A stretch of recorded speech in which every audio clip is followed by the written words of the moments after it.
ISIS its whole entire life? What? Hold on. Seriously. Well, have a listen for yourself. You tell the story about how you tried to find out what they call the Mossad when they deal with publicly? I thought it was a reasonable question, but the trouble is you can't pick up the phone book. There's no Langley in Israel that you can look up, CIA, or in our case, the Mossad. We thought we should ask, what shall we call it in English? You can translate the Hebrew words, as I said, Mossad is institute, but when they write a letter to their friends in the CIA or the British intelligence, what do they call themselves? It took a while. It was a matter of asking the Prime Minister's spokesman. The best you could do, because officially the Mossad is under the Prime Minister's office. And I think he sort of wondered why you want to know and all that, so we explained. And he came up with the Israeli Secret Intelligence Service. I mean, if it were to have initials, it would be ISIS. Just simple words like that. Interestingly enough, kind of a British model. The British don't really like the names MI5 and MI6 for... Did you get that? ISIS. ISIS. Israeli Secret Intelligence Service. You fools. What? Now you're gonna tell me that this al-Baghdadi guy is an Arab leader of a caliphate? Come on. I'm sorry, but just sit down and shut your mouth, because you already know where I'm going to go with this. Yes, he is Jewish, and his name is Simon Elliott. Edward Snowden has already released documents proving that, and a French newspaper has already reported on this.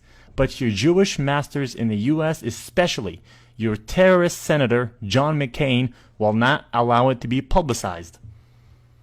And here is the same Jewish terrorist, Simon Elliott, masquerading as a leader of the Islamic Caliphate.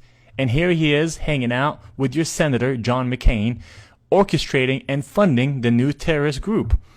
This is all nothing but a charade.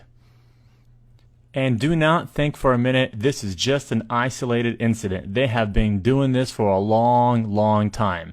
It is time to round up and arrest the majority of U.S. congressmen, senators, politicians, bankers, Wall Street executives, and corporate leaders, because they are all guilty of treason. And in this next clip, I will show how the majority of the quote-unquote Muslim terrorist leaders are actually Jewish and are masquerading as leaders of some sort of radical group only to sell you the propaganda right here in the media in the United States. Adam Gadon, the so-called American Al-Qaeda who proclaimed himself the media maven, if you will, for Al-Qaeda, and was helping to produce a lot of these so-called Al-Qaeda videos that were all over the internet that made Al-Qaeda look really bad and made the Muslims look bad.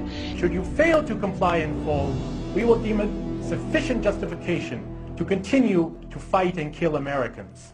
Come to find out, Adam Gadon's real name was Adam Perlman. And not only was he, in fact, Jewish, he was the grandson of a member of the board of the Anti-Defamation League. And if you've been following the history of the Anti-Defamation League, you will find out they've been very much involved in covertly supporting a lot of these so-called American Nazi movements. In fact, all the way back, just about the time of World War II, there was this scandal where the head of the American Nazi Party, which had a total membership of like 6, and yet they were getting all this press, was arrested for embezzling from his sponsors, which turned out to be the ADL, so that kind of blew up in their faces. So anyway, we have Adam Perlman, and he's been going around saying, I'm Al-Qaeda, see, I got a turban on my head, I'm a terrible Muslim, gotta hate me, gotta be afraid of me, and of course everybody's laughing at him now because we all know who he is. Okay, so they have brought in the understudy, and there is a new American Al-Qaeda named Yosef Al-Khattab. Ooh, big scary name, and they've got a picture of him out there where he's holding all these guns and knives, and he's dressed up like a wannabe Rambo, and he's scowling at the camera, and he supposedly has this website with things in it, like pictures of the Statue of Liberty with an axe buried in the back of the head. I mean, very heavy-handed, very over-the-top. There was also a link to a puppet show mocking Danny Pearl's beheading. Take a look.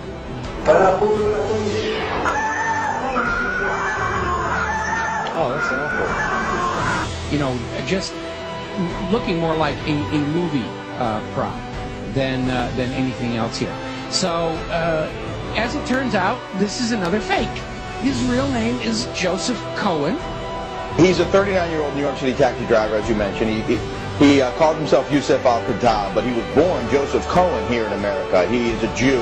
And he is another manufactured front to try and convince Americans that Al-Qaeda is actually here in the United States.